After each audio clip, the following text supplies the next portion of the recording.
मैंने ताऊजी को गांव पर फोन किया और कहा कि ताऊजी मैं संध्या के इतिहास पर एक स्टोरी कर रहा हूँ। तो संध्या बनाते हुए, उसके गीत गाते हुए गांव की कन्याओं के कुछ फोटो वीडियो भेज दीजिए। उन्होंने जवाब दिया कि हाँ, गांव में तो अब कोई भी संध्या नहीं बनाती है। मैं शौक रह गया। मैंने कहा अपनी बाखल में भी तो कन्याएं हैं, वो तो बनाती होंगी। ताऊजी ने कहा इस बार किसी ने नहीं बनाई। फिर मैंने मालवा निमाड़ में अपने कई परिचितों को फोन लगाया। सबके उत्तर लगभग समान थे। कुछ जगह संध्या बन भी रही है तो वहां कन्याओं ने गोबर से नहीं बनाई। कागज पर A4 पेज में मार्केट में 5 रुपए में रेडीमेड मिलती है, उसे ही लगा लिया गया। क्योंकि अब कॉन्वेंटेड कन्याएं न अपने हाथ गाय के गोबर में खराब करना चाहती है और ना ही उस गोबर से संध्या बनाकर प्रधानमंत्री आवास योजना में बने अपने घर की पक्की दीवार को खराब करना चाहती है। और ये सब सुनकर जानकर हमारे मन से संध्या के इतिहास पर रिपोर्ट बनाने का ख्याल विसर्जित हो गया। क्योंकि संध्या की तो वर्तमान रिपोर्ट ही खराब है, जैसे संध्या ICU में है। क्योंकि दुनिया में जब भी मालवा के लोक पर्वों की बात होती है तो संध्या पहले नंबर पर होती है। इतना लोक लुभावन पर्व कि मालवा निमाड़ की सीमाओं को पार कर ये उत्सव कब राजस्थान, महाराष्ट्र और गुजरात तक की कन्याओं द्वारा भी अपनाया जाने लगा, पता ही नहीं चला।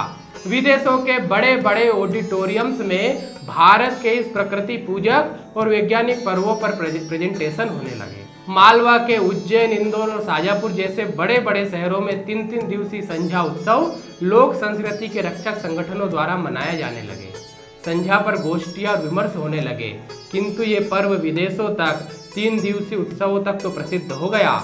किंतु उन कन्याओं ने अपनी संध्या को अकेले छोड़ दिया जिनके बिना संध्या विलुप्त हो रही है। संध्या जिसके मनाने के पीछे बहुत सी कहानियां हैं। संध्या श्रुति परंपरा में है। उसकी ऐतिहासिक कहानियां पुराणों से नहीं, पीढ़ियों से उतरी। नानी ने माँ को सुनाई, माँ ने दीदी को, और पीढ़ियां बदलती गई। उत्सव बनता गया, बढ़ता गया और मनता गया। कोई कहानी कहती है कि माँ पार्वती ने भगवान महाकाल को पाने के लिए तपस्या की थी और संध्या बनाई थी। इसलिए कुंवारी लड़कियां 16 श्राद्ध के 16 दिन इसकी पूजा करती है और श्राद्ध पक्ष के तुरंत बाद नवरात्र भी शुरू होते हैं। कुछ कहानियां राजस्थान की किसी बड़े घर की लड़की संध्या से मेल खाती है। ये तब पता चलता है जब मालवी कन्याएं अपने सुमधुर कंठ से गीत गाती है जिसमें अजमेर का जिक्र होता है। किंतु ये उत्सव महान है क्योंकि इसके पीछे बहुत बड़ा कारण है जिसे हम जान नहीं पा रहे।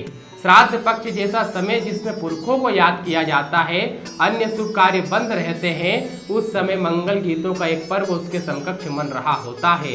यह अपने आप में आश्चर्य का विषय है। किंतु जब कन्याएं सुबह सुबह तैयार होकर फूल तोड़ने और गोबर लेने और संध्या की दूसरी तैयारियों के लिए जाती है तो अपनी प्रकृति माँ के कितने निकट होती है और यह सब करते हुए वह अपने स्वास्थ्य को और बढ़ाती है। शाम को घर पर संध्या के गीत गाने के लिए अपनी गोय, मालवा में सहेली को गोय कहते हैं, तो अपनी गोय को जब बुलाती है, इस कारण जिस सहेली से कई दिनों से कट्टी हुई थी उससे भी चुप्पी हो जाती है और फिर शाम को संध्या की पूजा और घर घर से मालवी कन्याओं के कंठ से निकलते सुमधुर गीत दुनिया की सभी टेंशन को दूर कर देते हैं। और संध्या के उस समय का वर्णन नहीं, अनुभव ही किया जा सकता है। एक गीत सुनिए। छोटी सी गाड़ी लुढ़कती जाए, लुढ़कती जाए, छोटी सी गाड़ी लुढ़कती जाए, लुढ़कती जाए। हे मावती संजा बहीण, संजा बहीण, हे मावती संजा बहीण, संजा बहीण।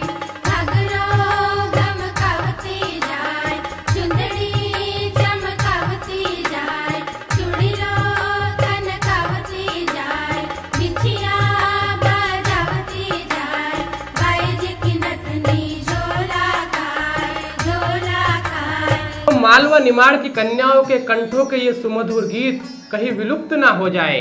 दुनिया में मालवा का ये प्रसिद्ध लोक पर्व कहीं विलुप्त ना हो जाए। क्योंकि यदि कन्याएं इसे नहीं मनाएगी तो VIP ऑडिटोरियम में हो रही किसी भी गोष्ठी का, किसी भी 3 दिवसीय भव्य आयोजन का कोई अर्थ नहीं रह जाएगा। इसलिए यदि आपके घर की कन्या इसे नहीं मना रही तो उसे बताइए, क्योंकि देश अपनी संस्कृतियों के बिना मर जाते हैं और देश की संस्कृति उसके अंचलों के लोक पर्वों से बनती है। जाते जाते सुनिए संध्या के 16वें दिन विसर्जन के समय मधुर कंठों से करुण गीत, इस संकल्प के साथ कि हम इस महान लोक पर्व को कभी विसर्जित नहीं होने देंगे। धन्यवाद।